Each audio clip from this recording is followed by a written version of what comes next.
So this is a Kannada translation by the great poet Kuempu, was a Jnanapita Award winner, and he translated the song sung by Swami Vivekananda in the Thousand Lake Park in New York somewhere in 1895.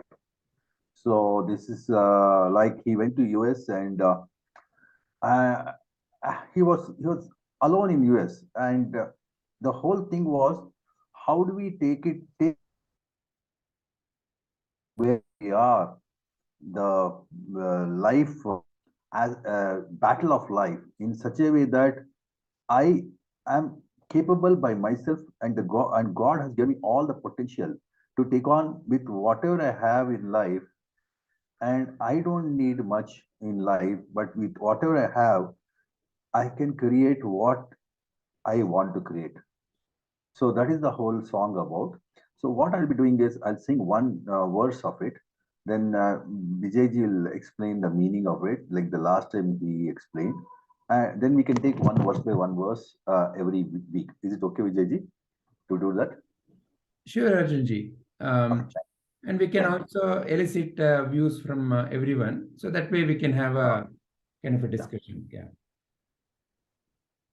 ಏಳು ಮೇಲೇಳೇಳು ಸಾಧುವೆ ಹಾಡು ಚಾಗಿಯ ಹಾಡನು ಹಾಡಿನಿಂದೆಚ್ಚರಿಸು ಮಲಗಿಹ ನಮ್ಮ ಈ ತಾಯ್ ನಾಡನು ದೂರದಡವಿಯೊಳೆಲ್ಲಿ ಲೌಕಿಕ ವಿಷಯ ವಾಸನೆ ಮುಟ್ಟದೋ ಎಲ್ಲಿ ಗಿರಿಗುಹೆ ಕಂದರದ ಬಳಿ ಜಗದ ಗಲಿಬಿಲಿ ತಟ್ಟದೋ ಎಲ್ಲಿ ಕಾಮವು ಸುಳಿಯದೋ ಮೇಲೆಲ್ಲಿ ಜೀವವು ತಿಳಿಯದೋ ಕೀರ್ತಿ ಕಾಂಚನವೆಂಬ ವಾಸೆಗಳಿಂದ ಜನಿಸುವ ಭ್ರಾಂತಿಯ ಎಲ್ಲಿ ಆತ್ಮವು ಪಡೆದು ನಲಿಯುವ ನಿತ್ಯವಾಗಿಯ ಶಾಂತಿಯ ನನ್ನಿ ಅರಿವಾನಂದವಾಹಿನಿ ಎಲ್ಲಿ ಸಂತತ ಹರಿವುದೋ ಎಲ್ಲಿ ಎಡಬಿಡದಿರದ ತೃಪ್ತಿಯು ಝರೆ ನಿರಂತರ ಸುರಿವುದೋ ಅಲ್ಲಿ ಮೂಡಿದ ಹಾಡನೊಲಿಯೈ ವೀರ ಸನ್ಯಾಸಿ ಅಲ್ಲಿ ಮೂಡಿದ ಹಾಡನೊಲಿಯೈ ವೀರ ಸನ್ಯಾಸಿ.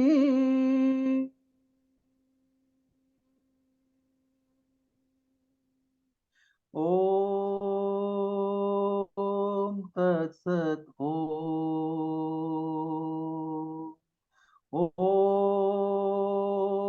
ತತ್ಸತ್. ಓಂ. This is the first stanza.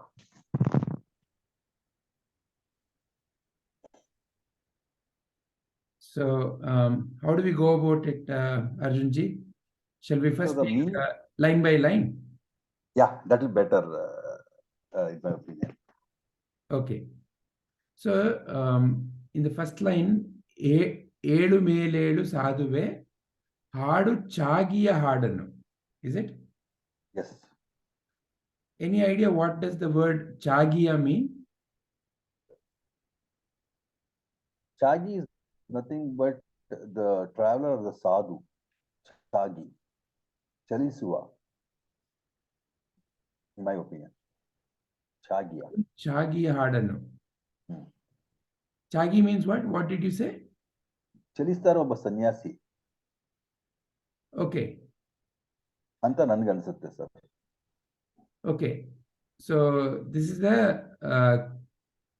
it sounds like a call to wake up, like how our Vivekananda ji's famous quote is there, arise, awake. So it's like a wake up and realize is the kind of like the essential central message in that particular phrase. Likewise, this line, this poem or this song begins with Elu Melelu Sadhuve. Sadhu is generally it is translated as someone very pious, someone very peaceful. So Chagiya, I'm not really sure of the word Chagi.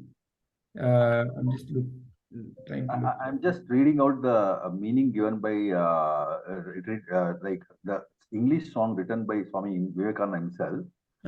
He says, "Wake up the note, the song that has been its birth far off, where world taint could never reach, in mountain caves and glades of forest deep, whose calm no sigh for lust or wealth or fame could ever dare to break, where rolled the stream of knowledge, truth, and bliss that follows both.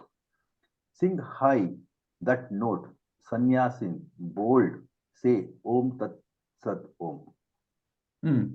So here, Chagi, based on what I am finding on the internet, it translates to Sanatana Dharma. So that makes more sense here. So realize the Sanatana Dharma. I think that is what Sanatana Dharmada song, Chagiya Hadanu. Elu Merelu Sadhuve, Hadu Chagiya Hadanu. So wake up, and realize the song of the Sanatana Dharma. Yeah, I think that makes a better sense. Hadininda Echcharisu Malagiha Namma E Tai Nadanu. So looks like this song also has been written in a particular social context, which is even relevant today.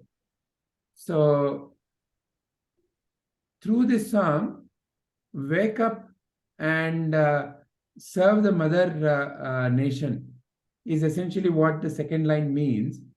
So there is a lot of, especially as you can understand, the time at which Vivekananda ji sang this, it is one is there is a we were under the British colonial rule. Also, the trap of the mind to follow a lot of superstitious beliefs and to be involved in a lot of under the name of orthodox various practices which may not be relevant spiritually. So here, therefore, the call is wake up, Hadininda Echcharisu. Wake up everyone, Malagiha Namma E Tainadanu.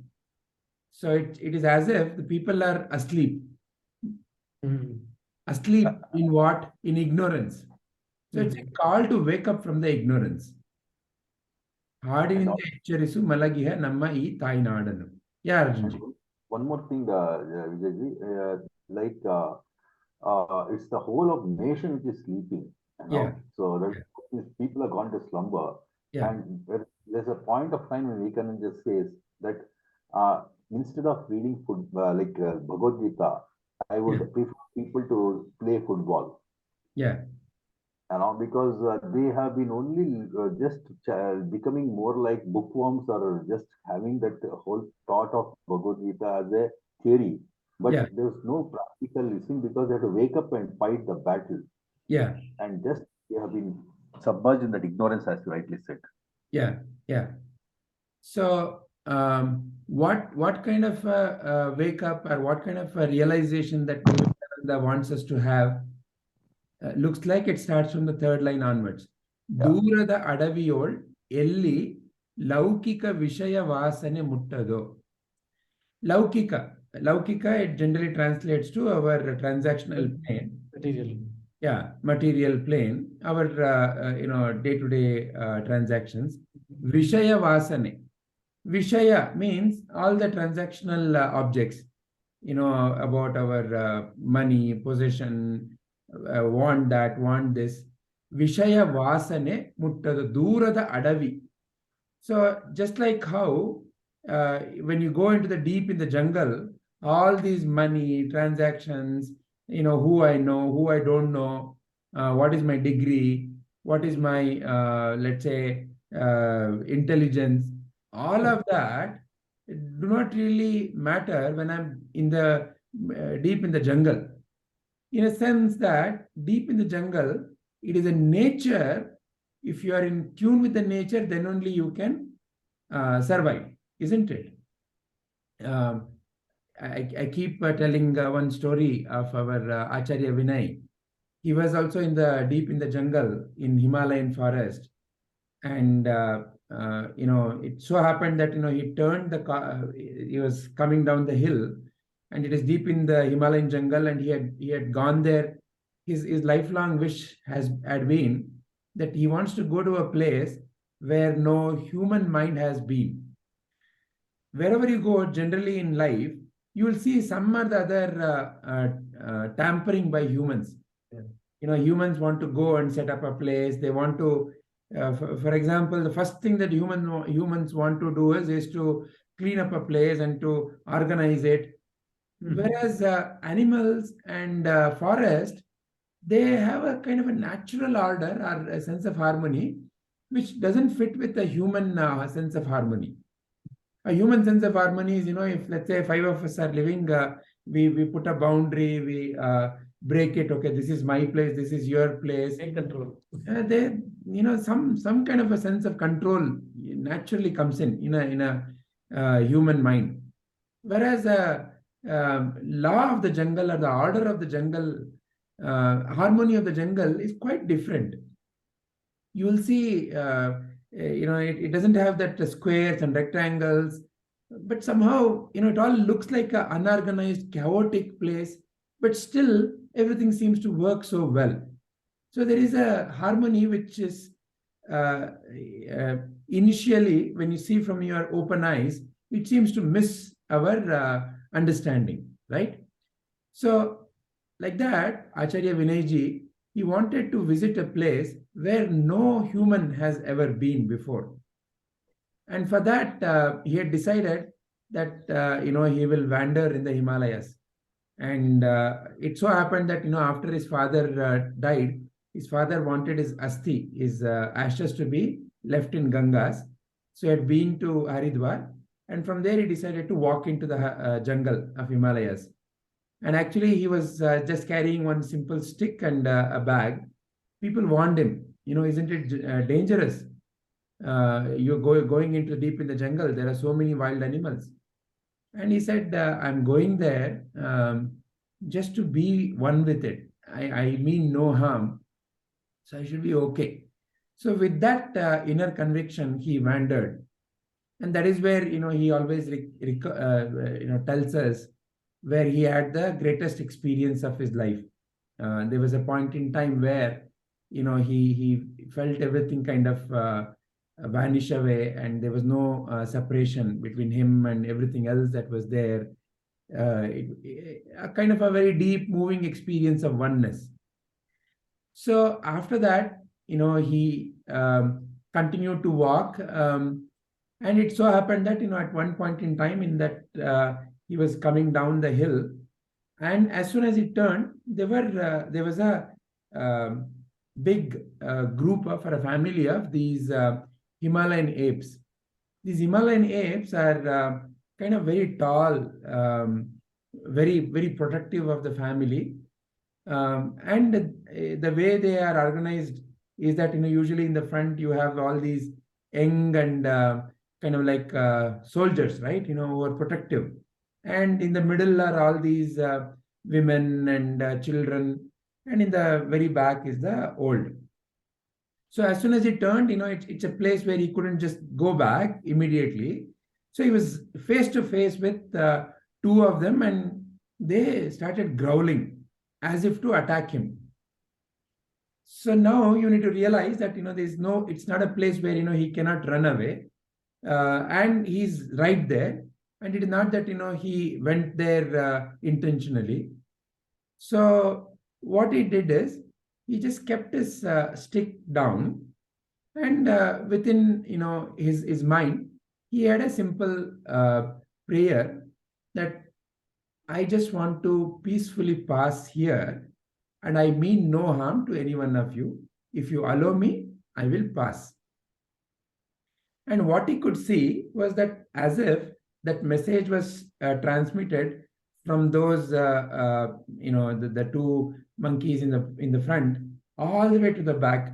And he could see, there was at a distance, there was one tree and there was one old monkey, kind of like the king of that group, sitting.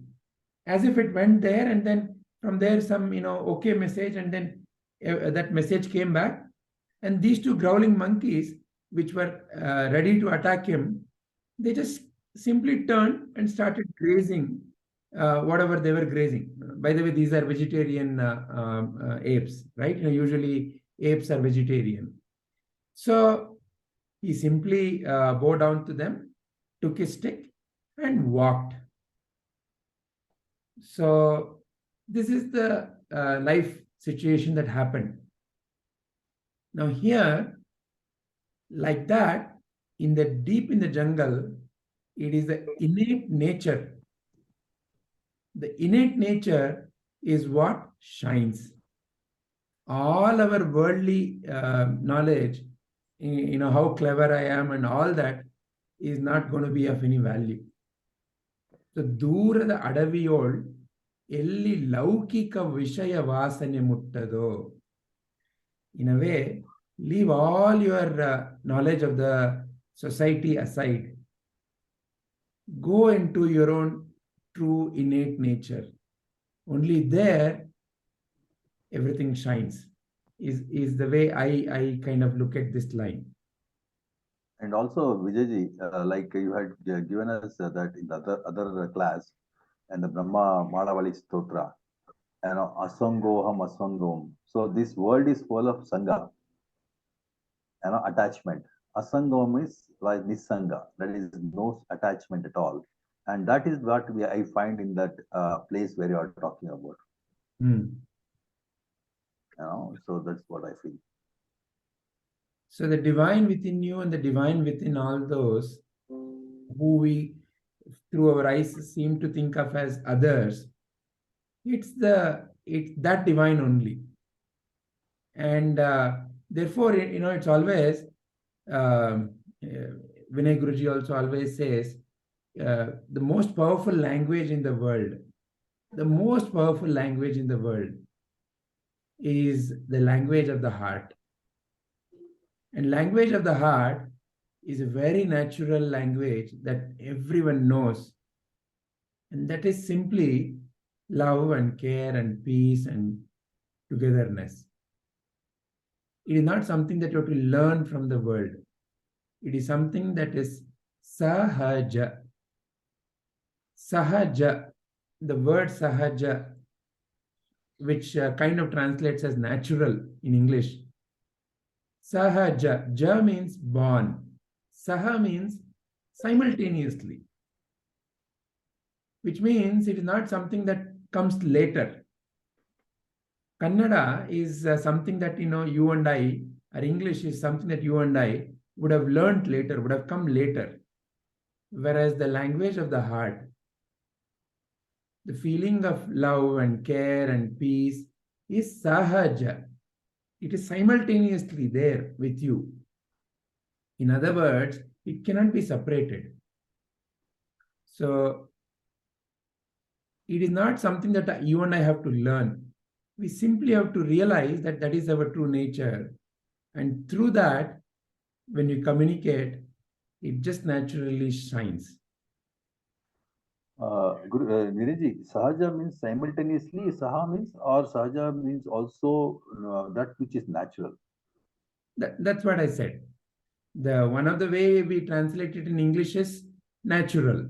Natural means what? So that's where if you break that word, one of the way to see, ja is a root word for birth. Okay, jati, janma. So the ja is the root word for born, that which is born. That's the beauty of janivara. So the janivara dharane. Look at that, janivara. Nivara means it removes. It removes what? Ja means what? It removes the ignorance that I'm the one who is born and I'm the one who is going to die. Janivara. So it removes the ignorance of the birth and death. That is true Brahmopadesha. That is true Janivara Dharani. So in that way, when you look at Sahaja, Saha means together, along with Ja. So it is simultaneously born. In other words, you cannot say when it is born. So therefore it is natural.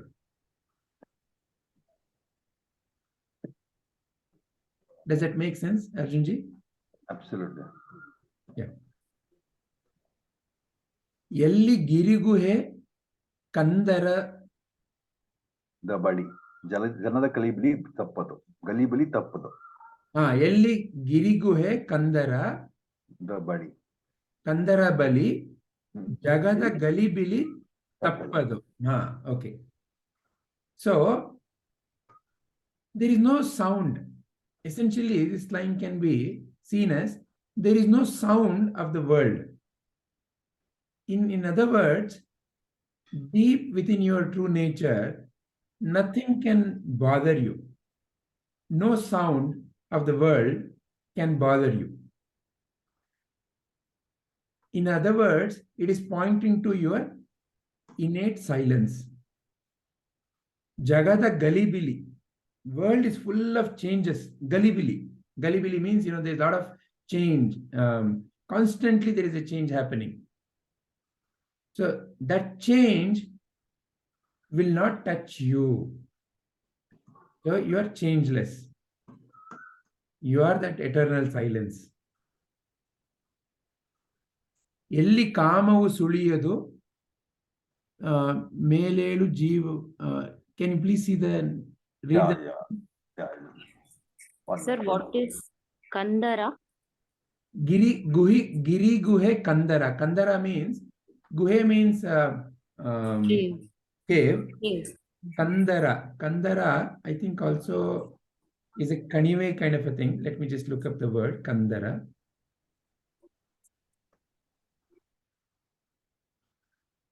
In English, they put in mountain caves, glades of deep forest. So ravine, right? Kanive.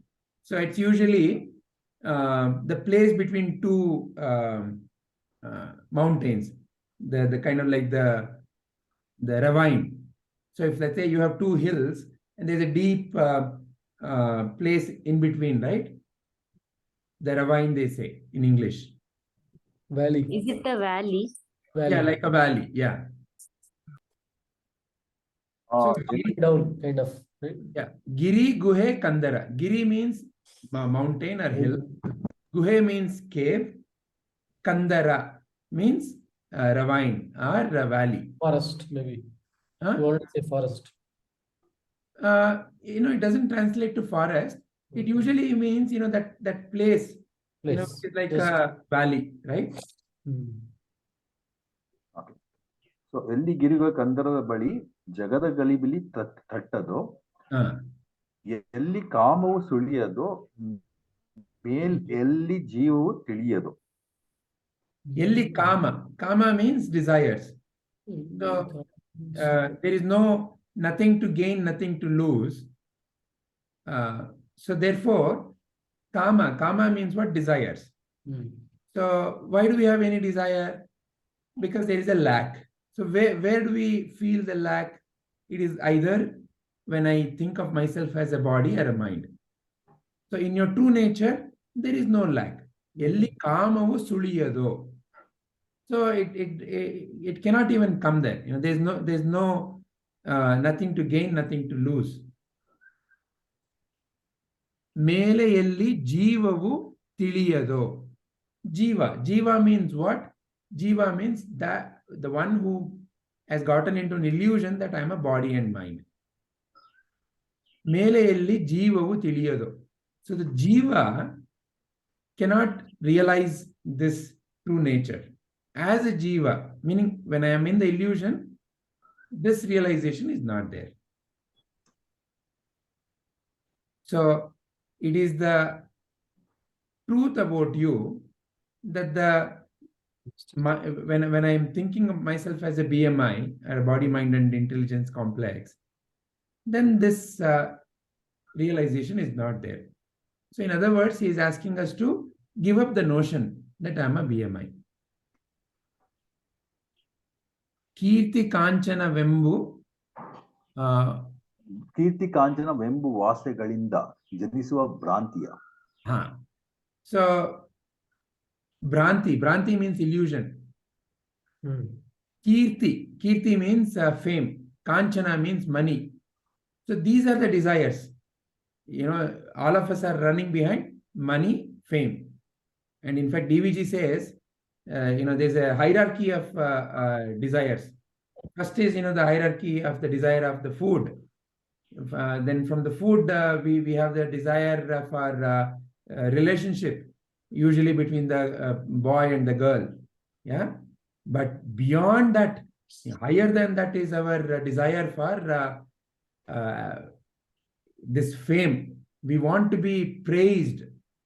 So he says, these are the three beku emba daha. So I want annada daha. Annada daha kinta chinnada daha tikshna. So sharper than the need for the food is the need for the greed for the money. Chinna here is gold. Chinnada daha kinta gandu ennugala valavu. The sexual desire between the man and the woman. But beyond that is mannanaya daha. Mannane means I want to be recognized. I want to be liked. I want to be praised by everybody. Mannanaya daha. So like that, DVG says these are the four desires in the hierarchy. Okay, so same thing is what Vivekananda ji is saying. Kirti Kanchana. So none of these are there for you truly. So only when you are caught up in these two, Kirti Kanchana Embo Asegalinda Janisuva. So the illusion is born because you are running behind fame and money. In other words, when I think of myself as a body and mind is when I feel I am lacking in something. As a body, 100 things I lack. Height, weight, color, the nose, eyes, something or the other, you can always find a fault in comparison to something.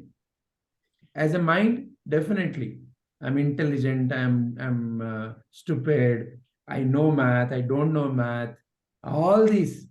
So as a body and mind, I always lack something. I always need something more. Only as that divine light of the self, as the Atma Jyoti, can I ever come out of this Bhranti, this illusion that I need something to make me complete. So realize that your nature, your true nature is Purnatva. Elli Atmavu ಎಲ್ಲಿ ಆತ್ಮವು ಪಡೆದು ನಲಿಯುವ ನಿಚ್ಚವಾಗಿಯ ಶಾಂತಿಯ. Okay, so Nicchavagya, the way I see it is Nicha means I think it is permanent. Permanent Shanti is peace. Elli Atmavu padedu naliyuva Nicchavagya Shantiya. So essentially, he is pointing to our deep, innate peace. So far he has said, go to that place where the world cannot touch you, where all the changes of the world cannot bother you, where you're constantly in the illusion of this Kanchana and Kirti. Such Kanchana and Kirti also are not needed. What is that place? That place where there is deep inner peace. Nicchavagya Shantiya. Elli Atmavu padedudu naliyuva. So it's like your naliyuva means it's kind of like a dancing in joy. So your innate nature is that true bliss, which is unconditional. So the only bliss which is unconditional is because of your inner nature. Every other happiness is conditional. I ate mango, I became happy. So an unconditional happiness. Realize that unconditional peace. Any peace which is because of something is impermanent. So the unconditional peace, realize your true nature. That is only unconditional because it is sahaja, natural. It is there, innate. Nanni ariva Nandavahini. Nanni ariva Nandavahini elli santata harivudu. So in that realization, santata is it's an outwardly expression of that inner joy. So you see someone and you say, oh, you're looking very happy. What happened today? So usually, we associate happiness to something that has happened. And we clearly can also see the outwardly expression. Whereas a little baby, you can say that it's also very happy, so blissful, but may not be because of anything that it is doing. Simply is. You can see that a child is simply happy. And you can see it, you can feel it. And that's why all of us love to be with little children. Because for some time, our mind also kind of becomes silent enough with all these other disturbances. And we also feel so relaxed. All of us love to play with little children. So that is kind of an outwardly expression of that santata. How you see it from outside. And from where it is coming? From your innate nature. Yelli, next line is? Nanni ariva Nandavahini. Adu ಚೆನ್ನಾಗಿರೋದು. Nanni ariva Nandavahini elli santata harivudu. That one which realizes myself. That Nandavahini is the same, whatever is there, been given as a gift, the human existence or the birth. That's a Nandavahini. This can be used to realize rather than going after the Kirti and Kanchana. Can that mean like that? Yeah. Realize, so again and again, Vivekanandaji is pointing to our inner nature and prompting us to realize, because that is only true freedom. Next line is what, Arjunji? ಎಲ್ಲಿ ಎಡೆಬಿಡದಿರದ ತೃಪ್ತಿಯು ಜರ ನಿರಂತರ ಸುರಿಯುವುದು. ಎಡೆಬಿಡದ ತೃಪ್ತಿಯು. ಎಡೆಬಿಡದಿರದ ತೃಪ್ತಿ. So trupti means contentment. I ate, I was very hungry. I ate 4 mangoes. Oh, I was full. There's a sense of trupti, right? So that sense of trupti, when it comes to consumption, especially with respect to food, you cannot keep eating after a while. So you feel, oh, it is enough. But that contempt is not permanent. That again appears as hunger at the body level. So you've eaten morning food, then again by another 3-4 hours, again that hunger appears. So the hunger and appeasement cycle is continuous. For who? For the body and the mind. And that is why the body runs behind physical fulfillment. Food, sex, clothes, all these are requirements of the physical body. Then the mental body has similar, its own hungers. Fame, name, all these are hungers of the mental body. So the body, as a body, that hunger and appeasement is a continuous cycle. It can never end. It is never that, I ate yesterday, so I'm done for it, done for the day. No more I need to eat. That wouldn't happen. That is the nature of these bodies. Whereas your inner nature, your true nature is ede bidada. It never leaves you. That sense of fulfillment, it never leaves you. It is like deep in silence, there is no wants, there is no desires, there is nothing more you want to gain, there is nothing that you are afraid of losing, there is no fear. So it's a deep sense of Tat Sat. That's it. So that is your true nature. Alli Moodida. Hadanoliyai Veera Sanyasi. That song, which is coming from your deepest inner nature, that you say, Veera Sanyasi. You sing that song. So he's asking each one of us to become a sannyasi. What is a sannyasi? We all know that meaning. Samyak nyasaha iti sannyasa. Right deposit of the mind, right knowledge, right orientation of the mind is a true sannyasa. Is not the outwardly dress.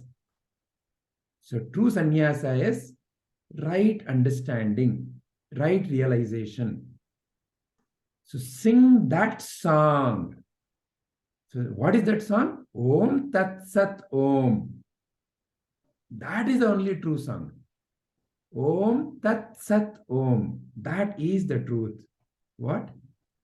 That divine is the only reality.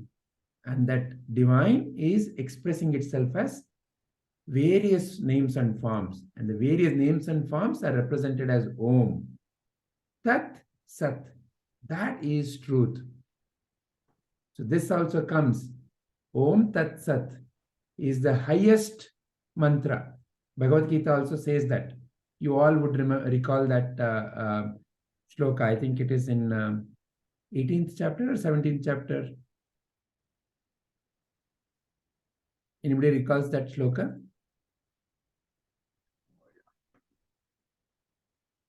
In Bhagavad Gita, there is a shloka.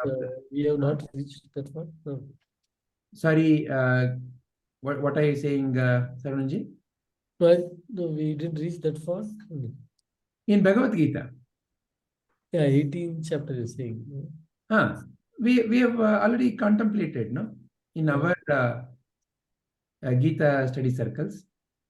I'm just bringing that up.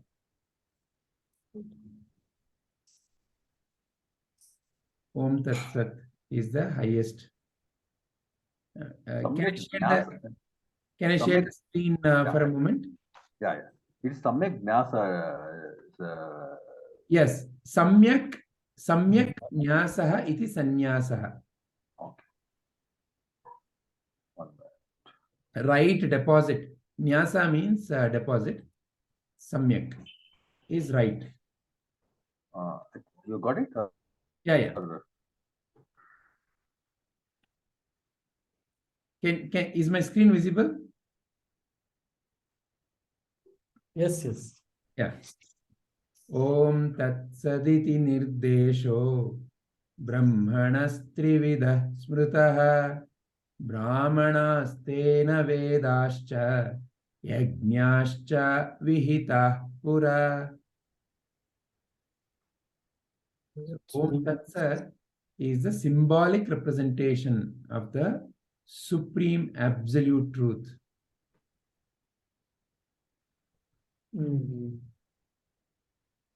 So the names and the forms are nothing but manifestation of this divine, which is itself not changing. So this is the divine song. So Vivekananda ji is asking us to realize this divine song. So through all that explanation till then, he has only prepared the ground. Realize that place where the disturbance of the world won't touch you, where there is no money, power, and all such are not needed, where there is no disturbance of the peace, where the contentment is permanent. And what is that song? Om Tat Sat.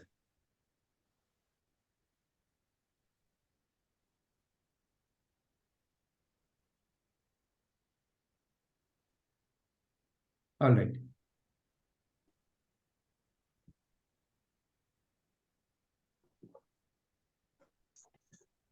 Yes, Arjunji. Anything more? That's it. That's the first stanza. Yeah. And also one more thing is we are all practicing this song so that we can sing the Guru Purnima day as a group. That's what we are doing. Every Sunday we practice this song. Oh, okay. Very nice. Mm. Our group can So also this is what we can also also chant. Yeah. I can definitely support that. And also it's one of the most favorite songs of Prabhuji. This song. Okay. Yeah. Excellent. All right. Any other questions on this so far? Okay. Then, shall we switch over to our Aparoksha Anubhuti? Yeah, sure. Okay. So, we were contemplating on the day one based questions, and I think we are done with that, including Arjunji's presentations. So we can move on to day two. And in the day two also, we have already looked into all these words which are pointers to the true self, that is you. Is there any of these words that require any further elaboration? Any one of you feel any of these words require some more discussion? We had completed up to Nirmoham. Yeah, this is Nirmoham, Nirmaloham, Nirmaloham, Nirmaloham, Nirmala, Mala, impurity. Mala is impurity. Nirmala, Nirmala aham, Nirmaloham. Complete pardon. That's where we completed. Yeah. And the last time, Nishkriyoham and Shuddoham, Ajaroham, and Amaroham. Aja. I know. Ja. So Jara means aging.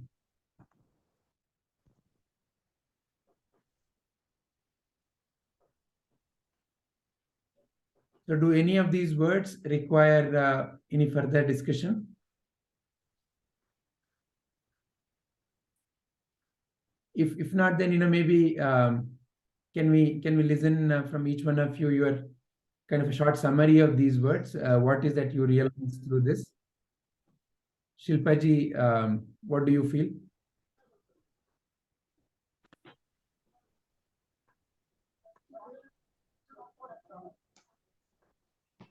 Shilpaji, are you there? Yes, sir.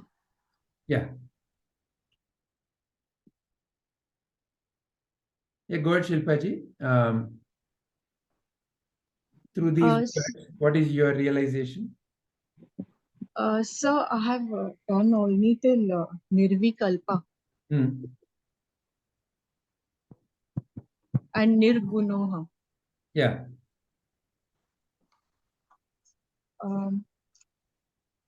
So you want me to do from the start? So what is that, your viewpoint of the words that you've contemplated, and what do you understand and realize from that? Yeah.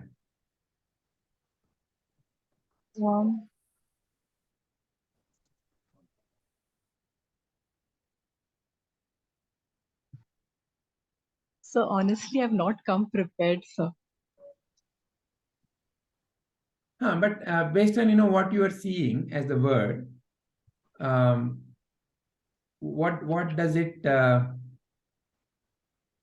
What is the purpose of these words? Why is Shankaracharya ji giving all these distinct words?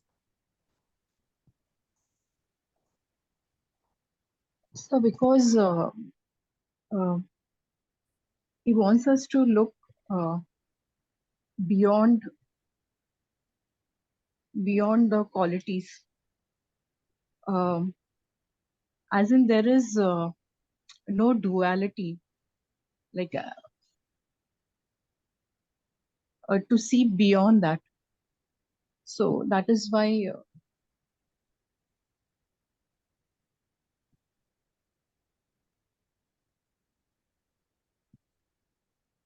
these words are used. Because in relation to the body, which is unreal, everything appears and disappears, but Atman itself is constant. Maybe I will add Vijayji, so that I think we have been discussing other things also, so we'll get the context. So, Yes. Aparoksha Anubhuti, we are trying to we are figuring out what is that direct experience. Right? The usual experience is like, I tasted the mango, this is the mango, it was good. But here we're talking about something that is not that cannot be experienced by the senses. Then the question is like, how do I know? Okay, so how do I know? Where is it? How can I, like, the usual thing is, can I see it or can I experience it? So you have to give a description. And now in this case, it cannot be described in a direct way. So this is a neti approach. Other way where, like, whatever we are used to in the worldly experience, using that, I feel he's trying to explain the self, Atma. So, for example, the body mind goes through disease. We all know it. So this one, Atma doesn't go through that change. So one by one, through the daily experience of this body mind, he's trying to take us to the nature of that Atman. Is that, Shilpaji, does that resonate with you? Yes. Yes. because otherwise I cannot explain.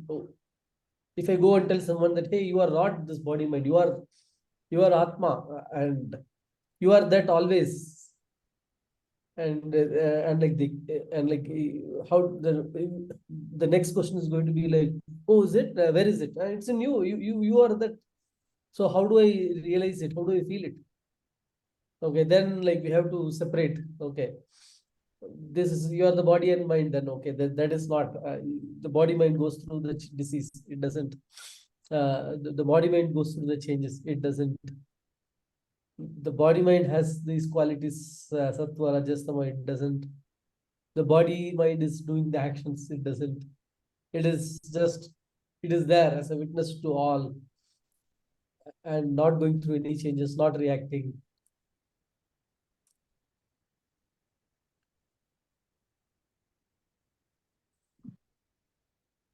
Deepaji, what is your view?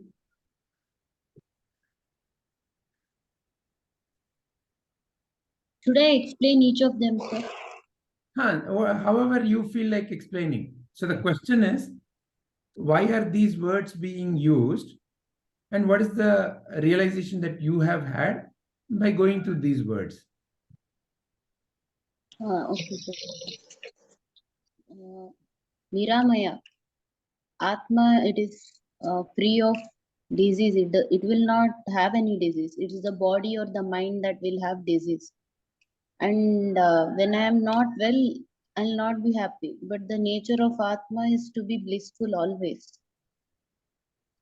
And the disease is just for the body and mind.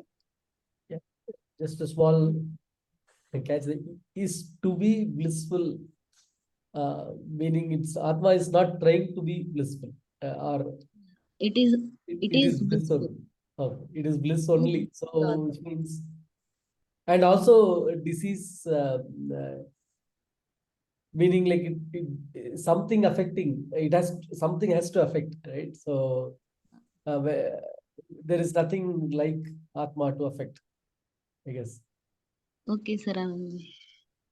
Yeah, I was just trying to add my point. Yeah, please continue. Yeah, I'll let you complete. Next quality of Atma is Nirabhaso. there's no manifestation in Atma because it's not available to the sense organs, and I can't even imagine that which has no form.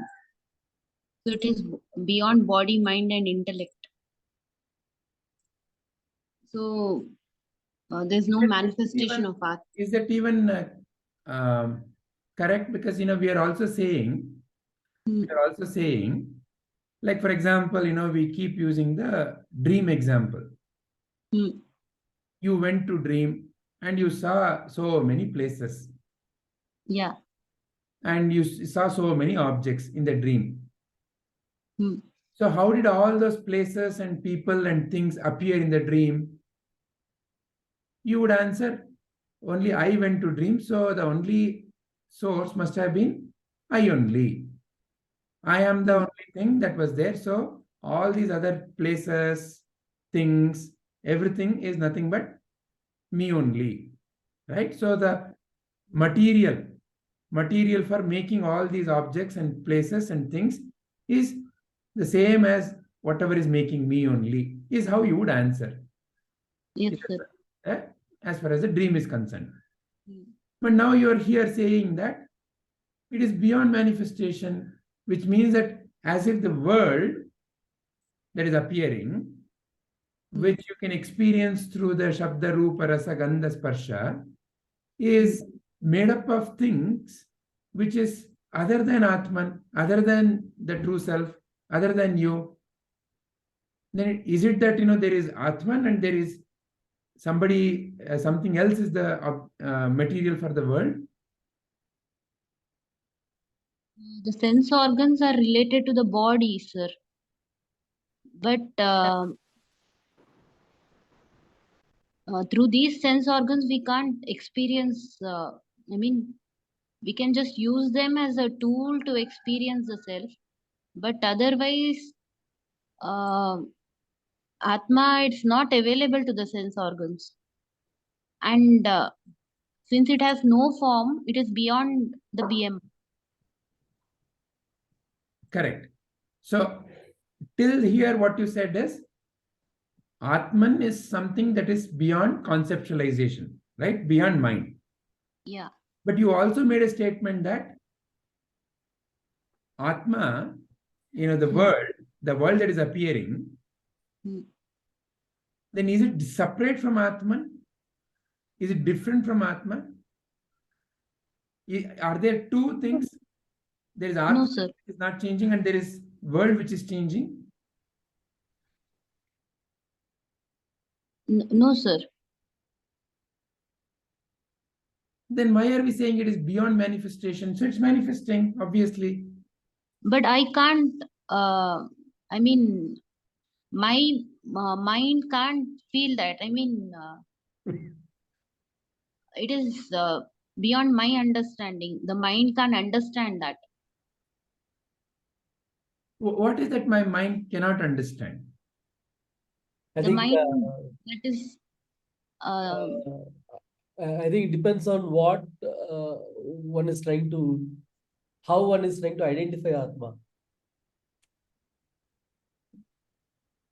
If you're trying to look for a form or feel touch, then you cannot identify it. Yeah. But everything is the manifestation of Atma only. Everything, the space, the air, the laptop, the water, the earth, everything is manifestation of Atma only.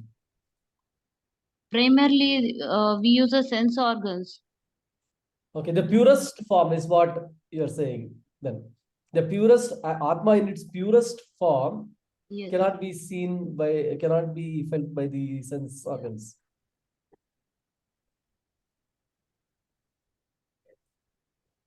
These are all the tools that can be used to experience the self, but truly we aren't using them to do the same. Though we are trying to do, we are not successful. Okay, again, I'll prompt the question, who are we? who are trying to do, who are trying to see? Seekers. Who are we? We are the seekers to know the self. Okay, so again, I'll prompt the same question to you. How many of you are seeking right now? Repeat, sir. How many of you are there in the we in you? How many of you are?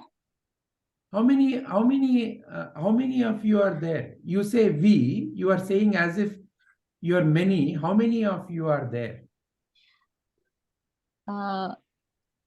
There are many, sir. The percentage is more. That's it. Now, how many of you are there right now? How many, then is it, which Rupa, which Deepa I'm talking to right now? One who is still in ignorance or darkness. Okay, so then in the last session, the Deepa that I spoke to, where is she? The same one. Then how many of you are there? There is just one Deepa, sir. Then why are you using the word we? Okay, the I. Speak personally, yeah. Okay, sir. Please continue. Sorry, sir, but I didn't mean. No, why are you feeling sorry? For what are you feeling sorry? No, because I feel that many are like me. So I just said we. Again, can we understand how this interpretation is coming? At the end of the day, whatever this interpretation, who is the one who's interpreting? My mind. Ultimately, who you think you are is happening within you, right? Yeah. So imagine, you're wearing a yellow glass. How does the world appear to be? Yellow itself. So now, is it ever possible that, for example, when you look at a banyan tree, can you tell whether the banyan tree is a realized banyan tree or an ignorant banyan tree? No, sir.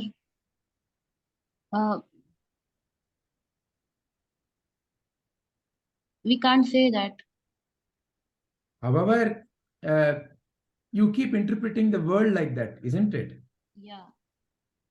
So at the end of the day, you're only receiving the world through these 5 senses. Sir, can the things in the world be also realized once? I mean, can you phrase your question? Can you phrase your question? You gave the example of a banyan tree. It's a living thing. Both living things and non-living things, can they also be realized once? Okay, can we understand, according to you, what is living and what is non-living? Non-living are the jada, stone or table. What is the distinction? How do you say something is living and something is non-living? What is the criteria for saying something is living? Living things. We are living. We come under living things, and animals, plants, objects. They all come under the non-living things. Sure, you're telling me the group, but I'm asking, what is the criteria you will apply? See, for example, Atma and Anatma, sir. What is the criteria of Atma and Anatma? What is Anatma? Anatma, which has existence, but consciousness doesn't manifest in it, is Anatma. And Atma is the one in which existence and consciousness both would be there. Okay. So let's understand this clearly. Now, this is why Prabhuji has also spoken about God. So he makes a statement in this talk, in the second day talk, about God sleeping in the rock. Then God dreaming in the plants and moving in the animals, and has the potential to be awakened in man, and in the Jnani, it is fully manifest. What does he mean? And he has explained there also. So the true nature is Sat, Chit, and Ananda. Sat, truth, existence; Chit, consciousness; Ananda is bliss. In a stone, you can see existence. The existence aspect you can clearly see. Yeah. You don't necessarily see the consciousness and the bliss aspect in a stone. In a tree, or in a plant, or in an animal, or in another person, you see the Sat and Chit in different degrees. For that matter, don't you see some people are actually worse than stone? Constantly they're only doing nothing but sleeping, eating. What more? Can you even say that they are any better than a stone? Whatever is happening to somebody else, they have no sense of involvement. So in a way, these are all degrees of the true nature that you can recognize in different objects. Correct? Yeah. But how can you say that a man is Atma and a stone is Anatma? Is that the distinction of Atma and Anatma?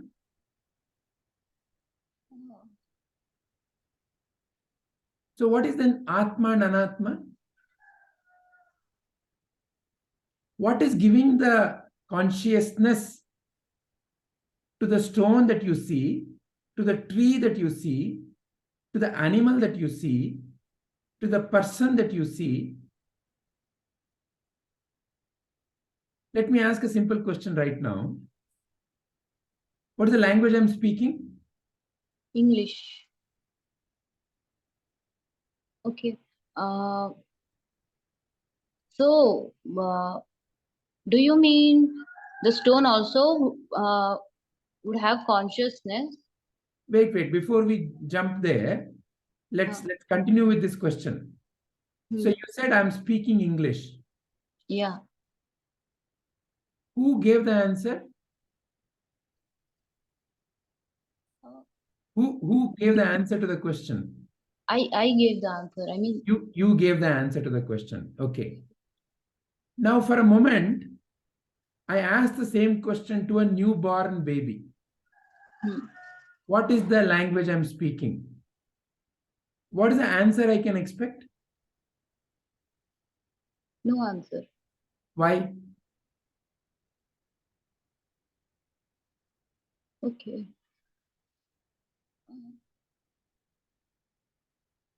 So the stone.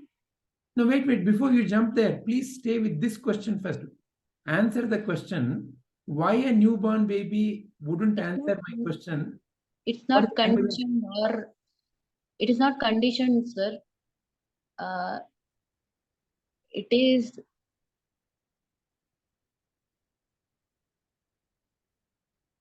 what the baby is. I mean, the state of the baby is like the Atman itself. The blissfulness would be there in it. Okay, so now let's go a little deeper into that. So now, right now, what am I saying? Is it English that I'm saying? It's the name given by the humans itself, that this language, what we are speaking, is English. Right now, I am simply generating some sounds. Yeah. And those sound vibrations are reaching you through your ear. Yes, sir. So till here, even a baby would receive the same thing, sound vibrations. Yeah. So there is no distinction between the sound vibration that you receive and what the baby receives. Yeah. You also recognize that the sound vibrations are coming. Yes. Baby also says the sound vibrations are coming. Yes, sir. So same input, But the answer from you is, it is English. Answer from the baby is silence. Yeah. So should I say the baby is Jada? No. Then what is that gap? What is that is missing between a baby, or what is that is additional between you and the baby? Baby actually will have the ability to learn what is being taught, but the stone can't. Wait, don't jump to the stone example. Please stay with the question between you and the baby. Don't jump to the stone. Answer Okay, sir. between the you and the baby. So what is the difference between you and the baby? Why are you answering and why the baby is not answering? It is yet to be conditioned, sir. Meaning what?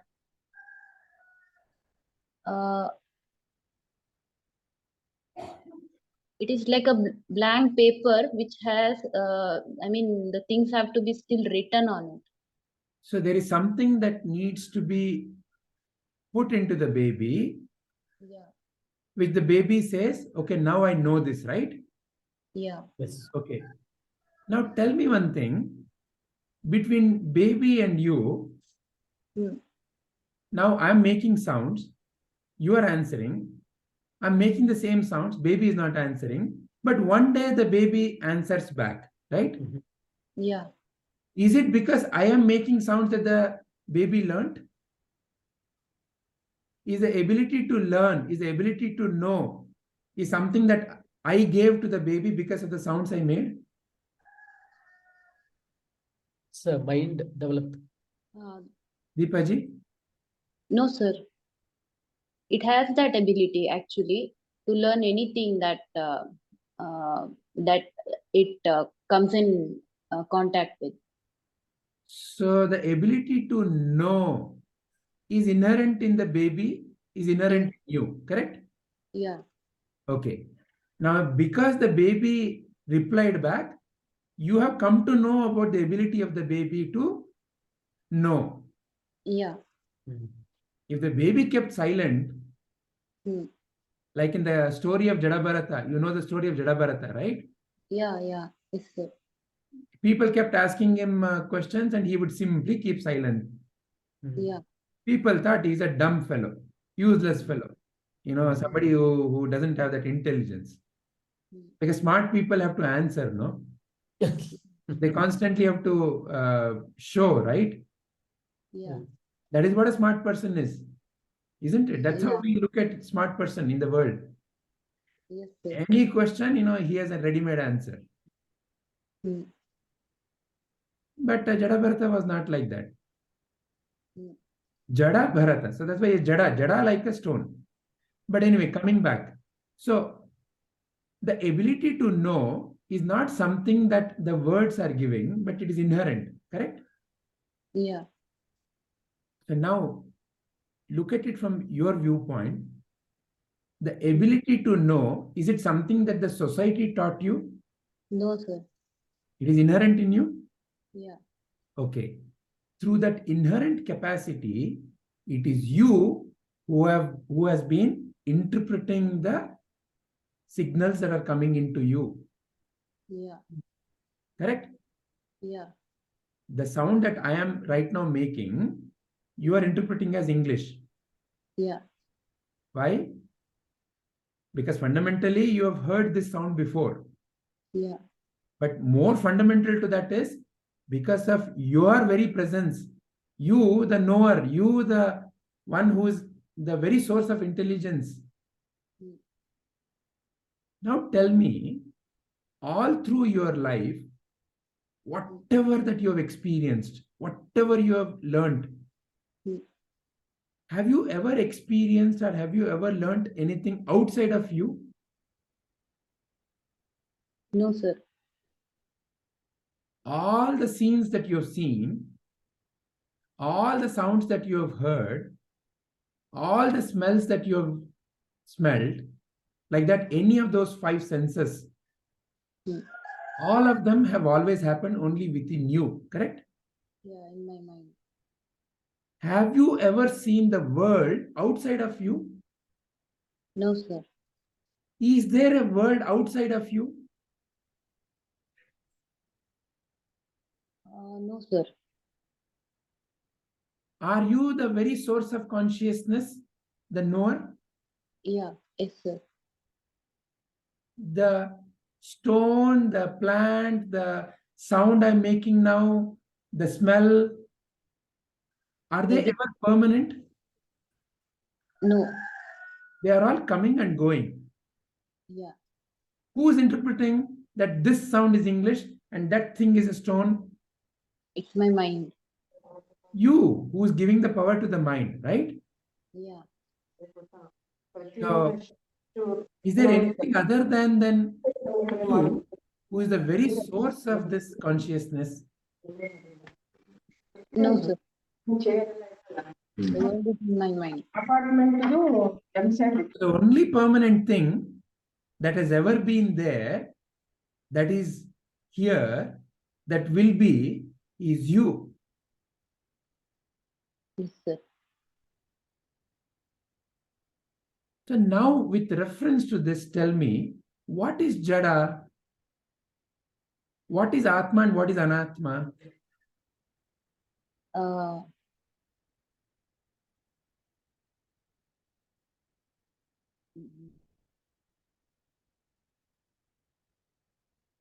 You, the seer, the knower, the very source of consciousness, you are Atma. Everything else that is coming and going is Anatma. Anatma means that which is impermanent, because you are the only permanent thing.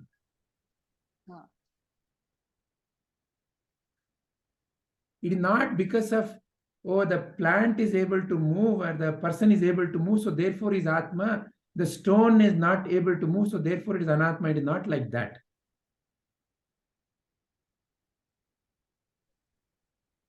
But stone would come under Anatma, isn't it, sir?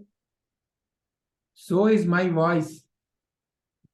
So is the plant that you are seeing. So is the bird that you are seeing. So is the ambode that you smell. So is the touch of the hug that you feel with the cloth. Anatma simply means that which is not you. What is you? The one who is watching, the one who is seeing.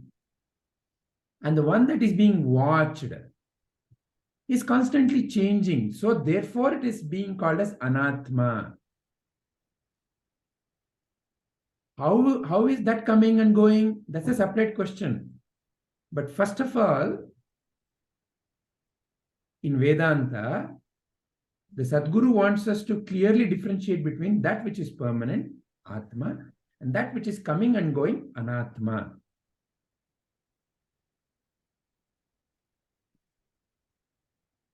Is the distinction clear, Deepaji?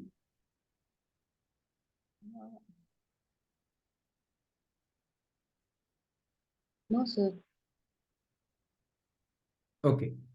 So let's approach it from this angle.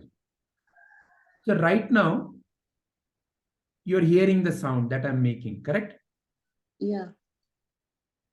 Now, who is giving all the meaning to the sounds that I'm making? You are. My mind. Yeah? Yeah. When you keep saying my mind, your mind by itself doesn't give the meaning, no. It is your presence that is giving it is making the mind to give the meaning because of the memory. So the memory in your mind is lit by you, but the very source of that knowledge that this is English is not because the memory. It is the combination of the memory and your presence. The very source of the knowledge, the knower. See, the intelligence to answer this is English is not in your mind. Memory is like a, this phone has memory, lot of pictures. But who interprets the pictures? Oh, this is my daughter, my son. This is my picture. Who interprets that? I. It is you who has to interpret that, no? The mobile is simply a memory device. Right? So your mind, in that sense, is a memory device. One of the aspects of the mind is chitta. Chitta is where the memory is. Because the chitta is not yet filled, the small baby doesn't answer. Whereas this Deepaji answers. Correct? Yeah. Yeah. So what is the difference between a small baby and Deepaji? The chitta is not yet filled.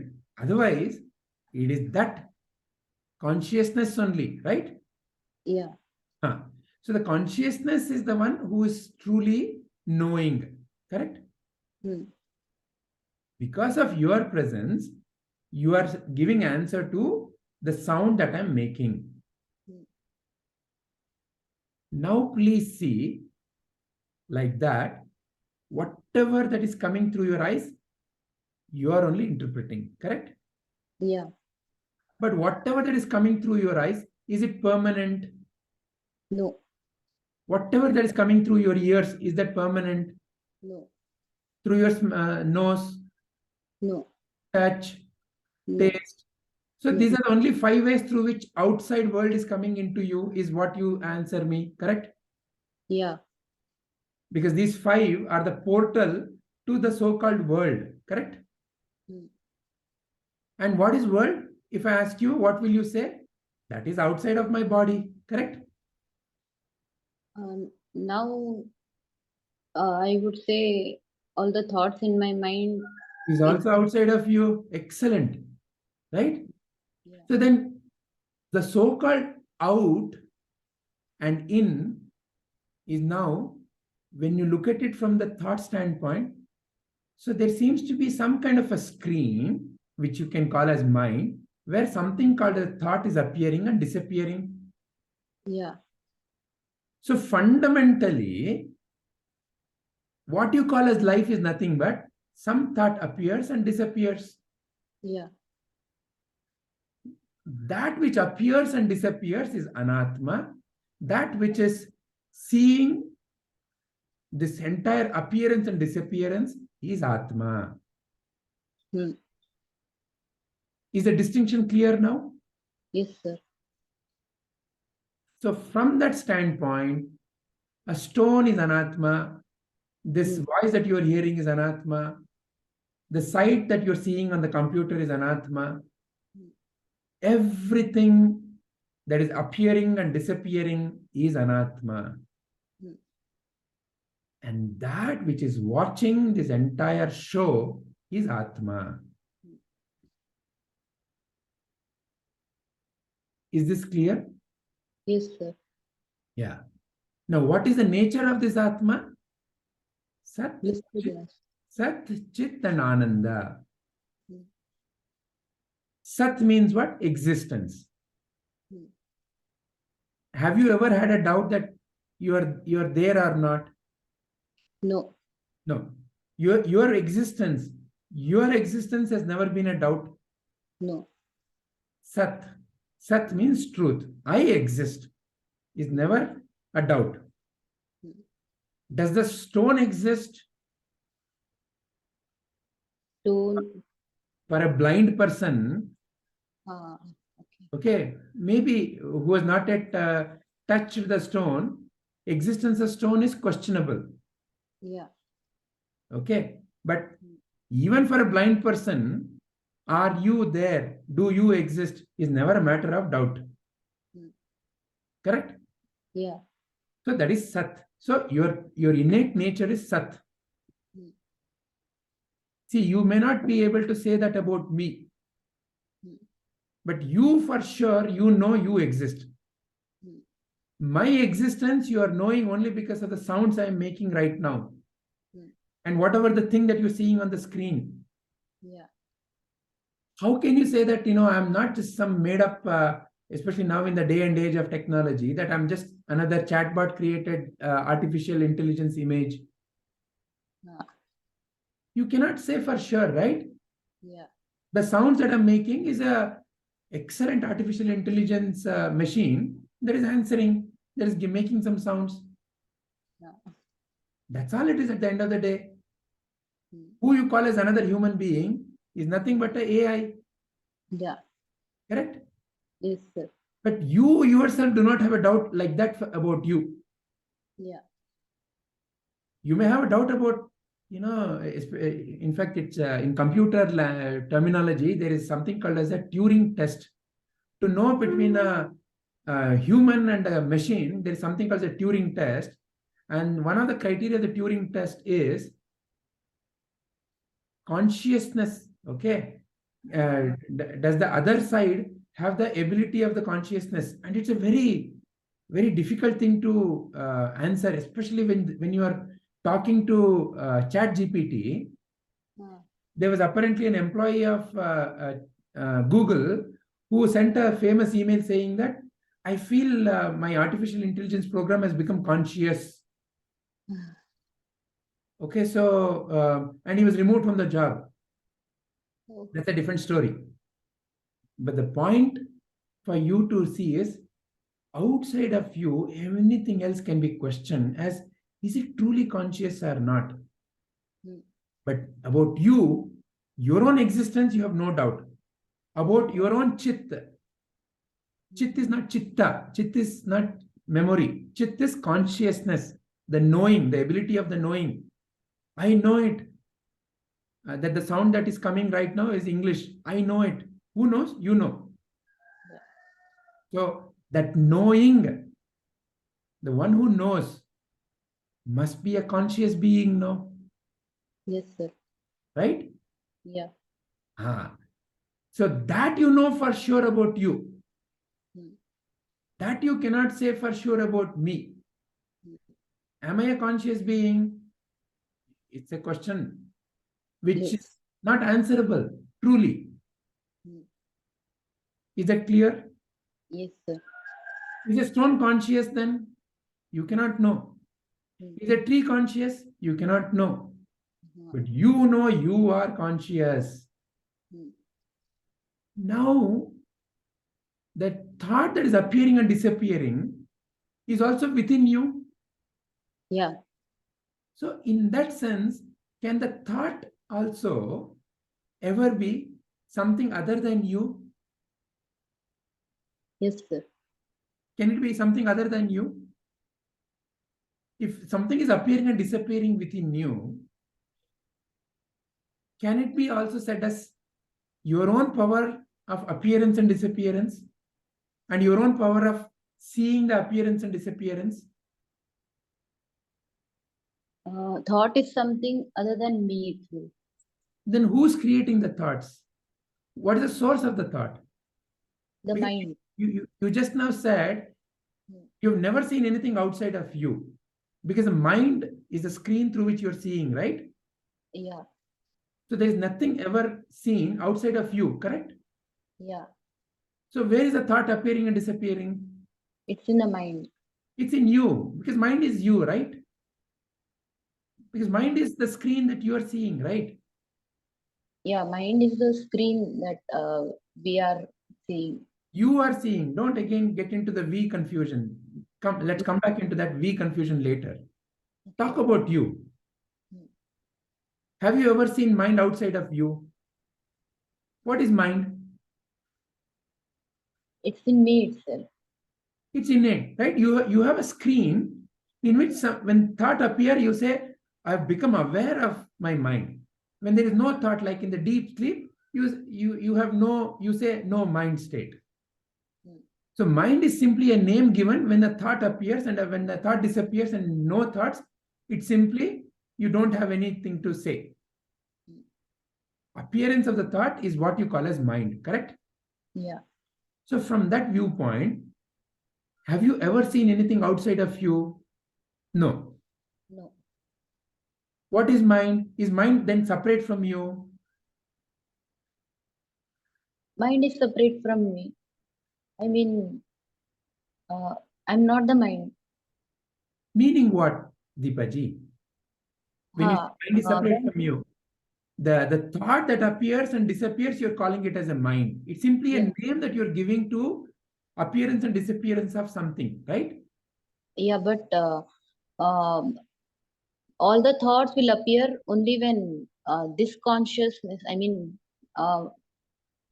The consciousness so the in power me. of the mind. So the power of the mind must be inherent in you. Yeah. Are you clear? Distinguish between the power of the mind and the what you call as the thoughts. Thoughts is what we generally name as mind. Yes, sir. But the thoughts themselves do not have their own existence. They Yeah. exist because you exist. Correct? Yeah. Yes, sir. So now, what is your nature? Sat and Chit. Correct? Yeah. So can something that is you can exist only because of you? Can it be anything other than you? It is because of me. It's because of you. Yeah. Can it have any other property other than your property? Can an ornament made of gold, does it not have the gold property? Yeah. It is simply nothing but gold only, no? Yeah, sir. Yes, sir. It has the same property of gold only, no? Yeah. So now tell me, is there anything other than Sat and Chit, existence and consciousness? No. So a stone, can it be then a Jada?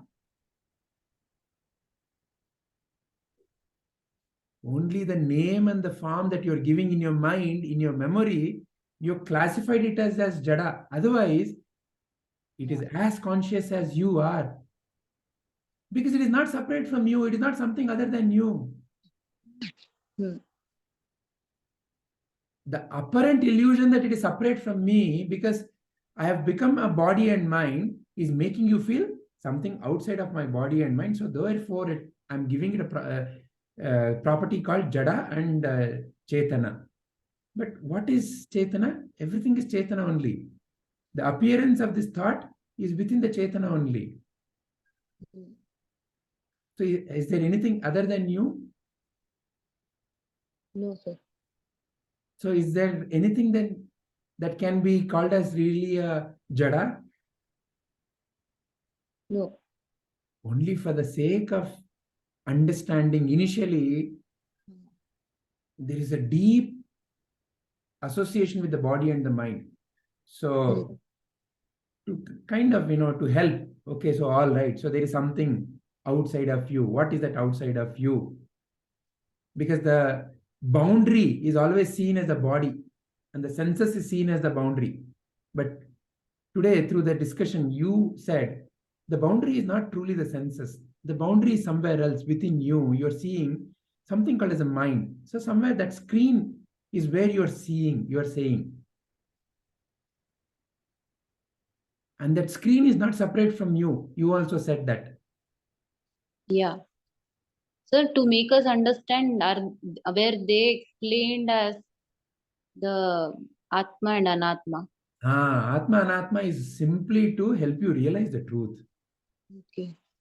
To only when you separate that there is something that is changing and something that is not changing. Yeah. And the change is appearing in the unchanging. And what is changing and unchanging, both are from the same material. Then only Sarvam Kalvidam Brahma can be realized in its essence. Okay. So now tell me, is there anything other than you in this world? No.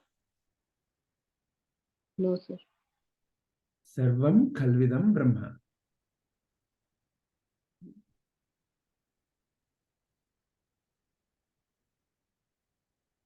So through Jnana, now you've realized. Now the same when it comes into your day-to-day, moment-to-moment living is what you will then, others will come and say, oh, you're such a lovely being. You have no sense of separation. You seem to accept everyone as if it's your own. Like how a mother accepts all her children. One child may be very bright, one child may be very dull. One child may be very good looking from the eyes of the world, one child may be very bad looking from the eyes of the world. But for a mother, all are her children. In the same deep sense is Sarvam Kalvidam Brahma. Because truly there is no separation. But the mind, through the wrong concepts, has gotten into an illusion of separation.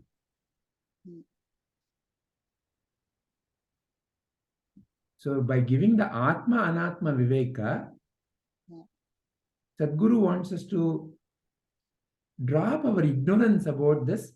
There is a separation.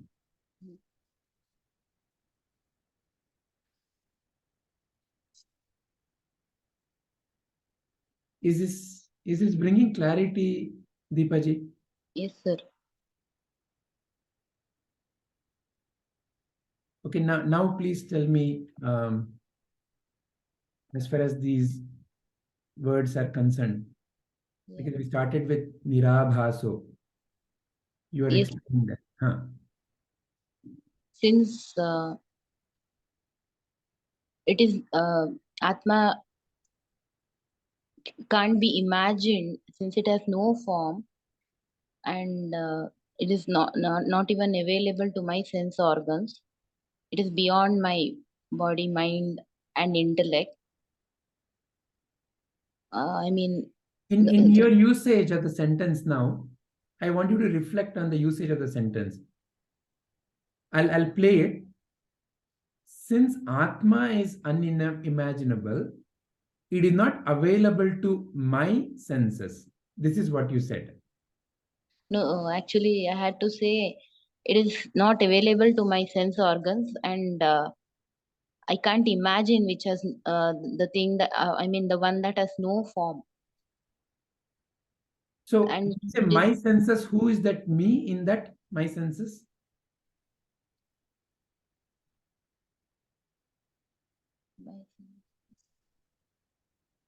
It's not available to sense organs, sir.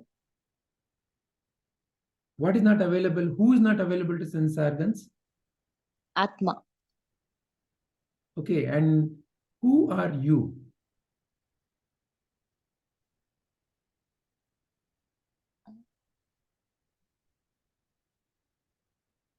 I am Deepa, and Atma, I mean, Where is Deepa and where is Atma? it is because of the Atma, Deepa is here. Who is Deepa then? The one who is answering, is that Deepa? Yeah, it is Deepa. Does Deepa have a separate existence outside of Atma? No, Then who are you?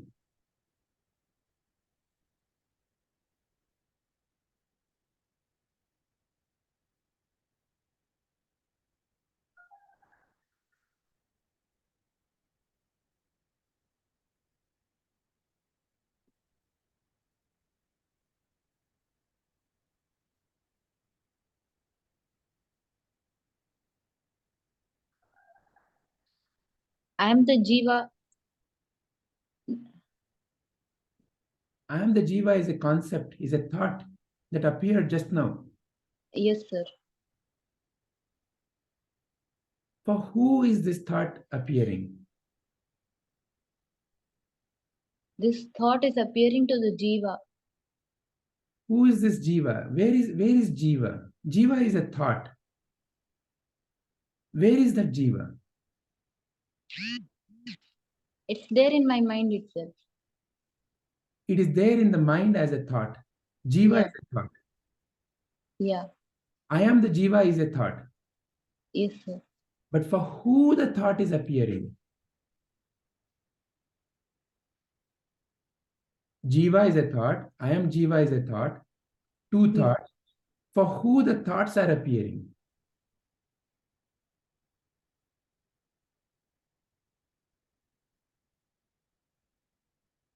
It is to the Atma, sir, but Atma is just a witness here. So No, who are you? Who are you? Who's answering all this? Who are you? I'm Atma. So then what are we talking about in Nirabhaso?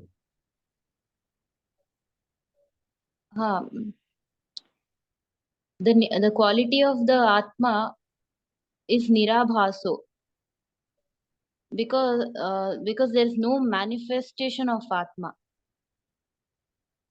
So, other than the thoughts, you cannot see Atman as another appearance, because it is appearing for you, the Atman. Yeah. So this word Nirabhaso is to refer to you. Yes, sir.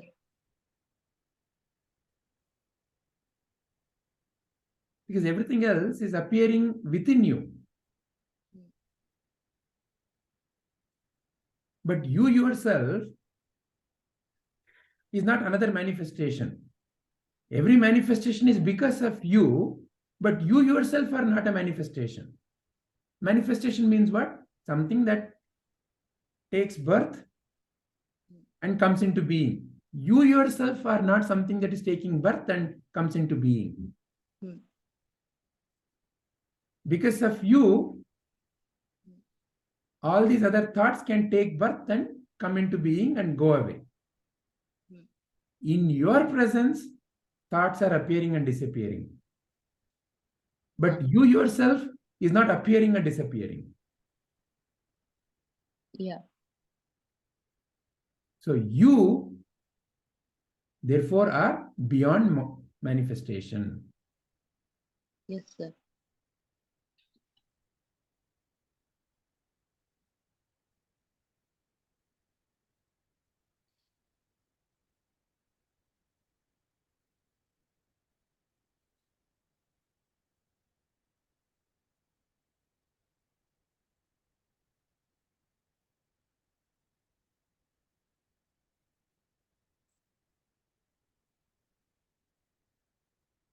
Shubhaji, are you there?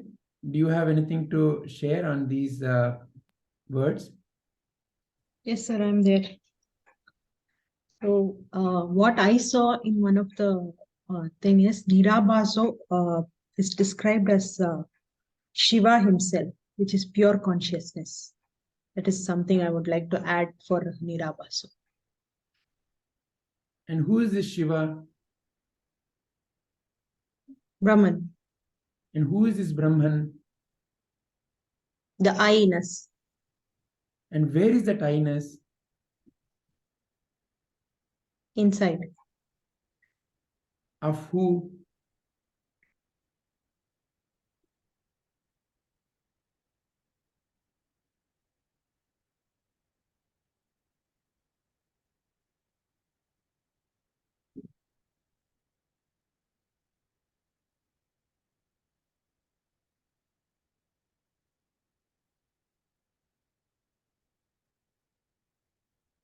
The I, as in, if I take me as the Atma, the I.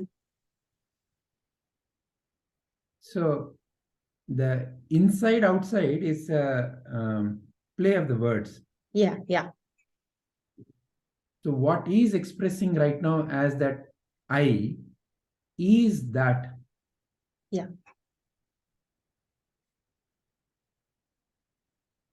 So again, it is simply a pointer to you. Pure consciousness, yes. That is you. Yeah. Shivoham, Shivoham, Shivoham.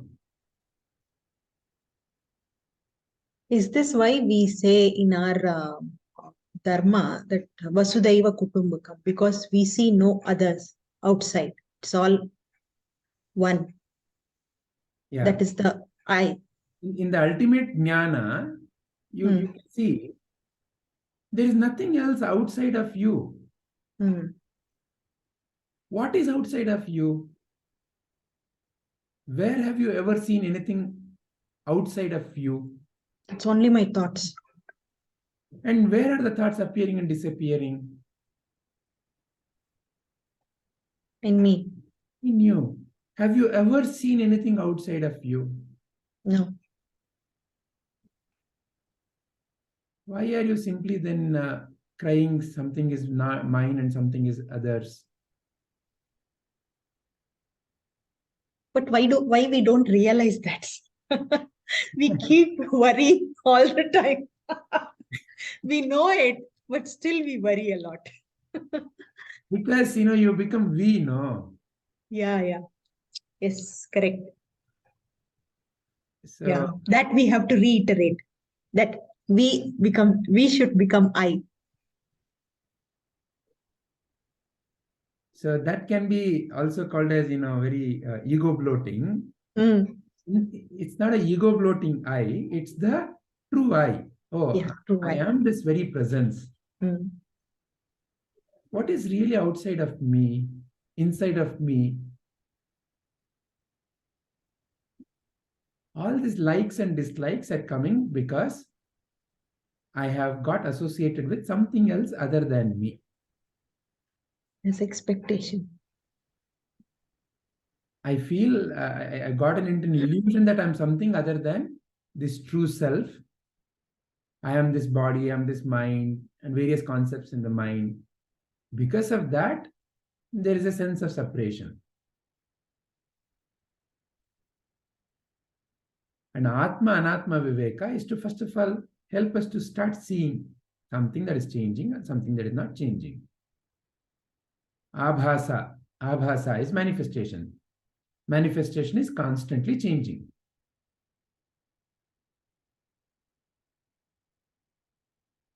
And how do you know what is changing? Yeah, Shivaji. Sir, in this Nischaloham, it says no movement. Movement is for body, mind, in space and time. Yeah. Can you please explain in detail? Is the movement what daily movement we have, or what exactly is the context here? Fundamentally, there's a wonderful little story. There was a flag fluttering, and there were 3 monks sitting. And the teacher asks the first monk, "What is moving?" The monk looked at it and said, "Oh, the flag is moving." The teacher asked the second monk. The second monk said, "No, no, no, no. The flag is not moving. It is the air that is moving." The third monk said, "No, no, no, no, no, no. Because see, what is moving? It is neither the flag nor the air. It is actually your mind that is moving." Because what is moving? What is moving? The movement is appearing as a thought. The one thought appears and another thought appears. You compare first thought and the second thought and you say there is a movement. For example, in the video that you can see right now, you see this mobile here, correct? In my right hand. Yes, sir. Now, it has shifted to left hand. Yeah. How did you become aware of this? Because in your chitta, in your memory, you have taken a picture of this. This thought has appeared where the mobile was in the right hand. Then another picture of it in the left hand. Second thought. And you're comparing this first thought to the second thought and saying, it moved. But what really happened? Simply the first thought appeared. And the second thought appeared. And because you compared this to this, you said there is a movement. So for you to see the movement, even of the thoughts, if you yourself are also moving, you are first in the right hand, then you are in the left hand. Would you have become aware of the movement? No. So you must be something that is seeing this and this. Yeah. The one who is watching the movement, you must be then Nischala. Because you're able to see the movement.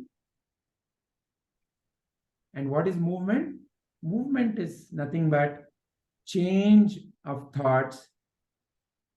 And what is this distance is what you call as space and time. Space because this concept called mobile and right hand is there. There's a form. Time because you're comparing them between two thoughts in your mind. In your memory, there is this picture.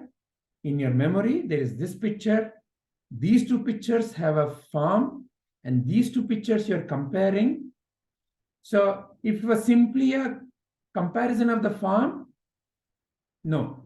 There's also this happened earlier and this happened later. So the whole concept of time and space is appearing because of the form and your mind's ability to have these memories, and you comparing the memory and labeling them as earlier and later. So the very idea of the space and time is within you. Yeah, I got it, sir. Thank you so much. But you are not moving. Yes. You are the witness of this movement. You are the one who is able to notice the movement. So you, therefore, must be beyond this. If you yourself also moving, how can you be aware of this movement?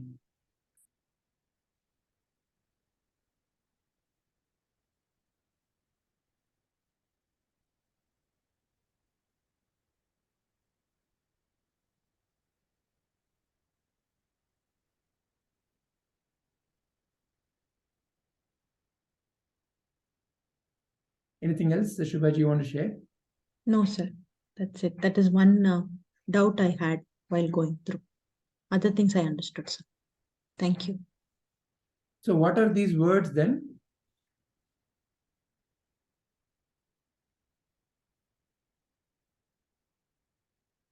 They are nothing but words which tell us we are not that. We are beyond all this. We are Brahman only.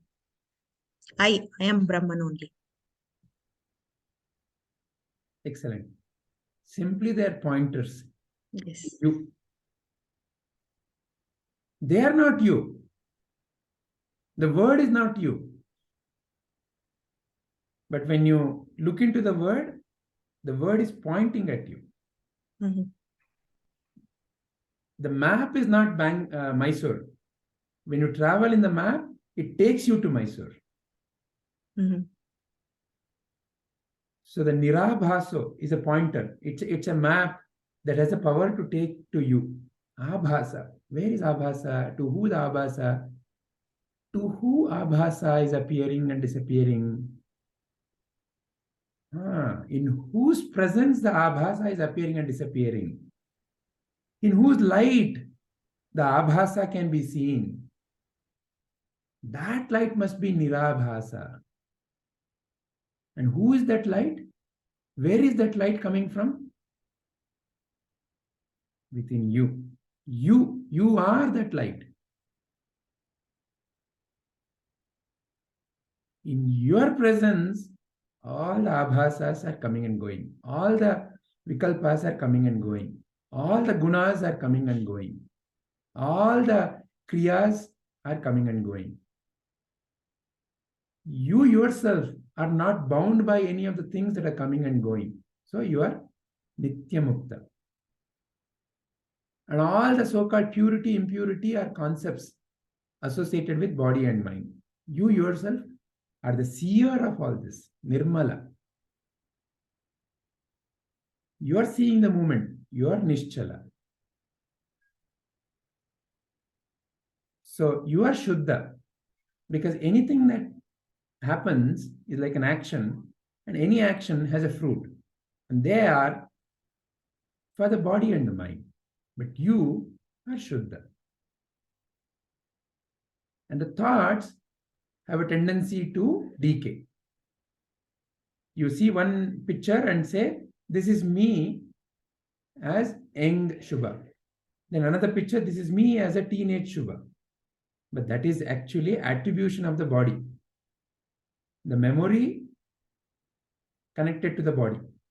But you, the one who's seeing this change, till a certain time, it is complete growth, child, teenage, adult. Then there is a decay, middle age, old age. But that is only to the body. And of course, it can be to the mind also. Because fundamentally, body is mind. Body is the sthula and mind is the subtle. And you are the beyond. So these are the body and the mind are the manifestations of you. But you are beyond that. So therefore you are amara, mara. Marana is for thoughts. Thoughts come and go. See? Sounds come and go. The sound prompted a thought. Thoughts have birth and death. But you, the one who is watching the thoughts come and go, you have no birth and death.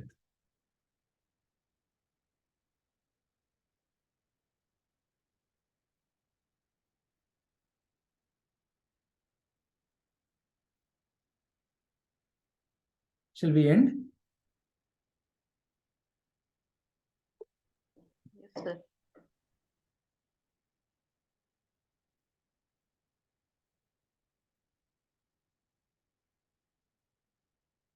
Deepaji, will you take us through the prayers?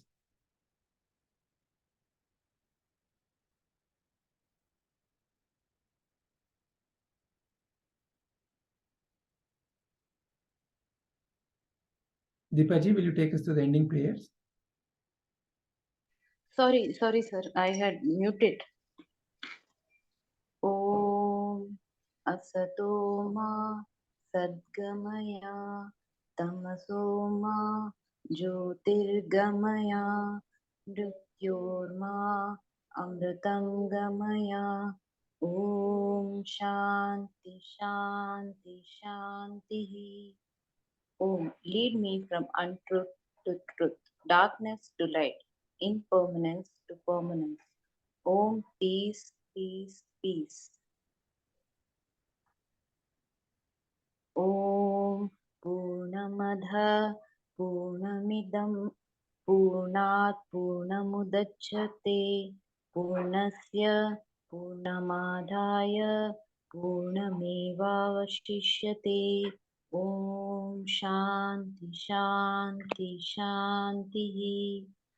Om, that is complete. This is complete. When completeness is removed from completeness, what remains is complete. When completeness is added to completeness, totality remains complete. Om, peace, peace, peace. ನಾನೆಂಬುದು ನಾನಲ್ಲ, ಈ ದೇಹ ಮನ ಬುದ್ಧಿ ನಾನಲ್ಲ, ಸಚ್ಚಿದಾನಂದಾತ್ಮ ಶಿವ ನಾನು ನಾನೇ. ಶಿವೋಹಂ ಶಿವೋಹಂ ಶಿವೋಹಂ. I'm not the body, I'm not the mind, I'm not the intellect. I'm pure consciousness, Shiva Swarupi. Atmadarshanam, Brahmadarshanam, Brahmadarshanam, Satyadarshanam. Recognition of the self is recognition of the whole. Recognition of the whole is recognition of truth. Om Trayambakam Yajamahe Sugandhim Pushtivardhanam Urvarukmiva Bandhanat Mrityormukshiyamamritat. We worship the three-eyed one who is fragrant and who nourishes all. Like the fruit falls off from the bondage of the stem, may we be liberated from death, from mortality. लोकाः समस्ताः सुखिनो भवन्तु. लोकाः समस्ताः सुखिनो भवन्तु. लोकाः समस्ताः सुखिनो भवन्तु. So here, then when is that, one will be liberated from death? It is when we realize that I'm not the body, mind, or intellect, and when is that you will realize that? what, sir? And when is that you will realize that? Right here, right now. Yeah. So the only death and only birth are nothing but the thoughts that are appearing and disappearing. A thought, when it is born, it is birth. A thought, when it goes, it is death. What you call as life is nothing but play of all these thoughts. Please look at it. What you call as life is nothing but the thought of a memory and another thought, and comparison of these two is what is giving continuity to what you call as life. Otherwise, simply thoughts are appearing and disappearing. And you have always been free from them.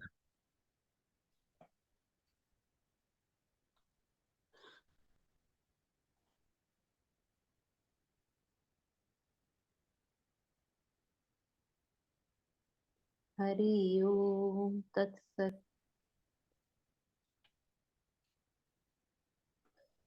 Thank you very much, Deepaji. Thank you all. Thank you. Thank you all. Thank you. Hari Om. Thank you all. Hari Om. Hari Om.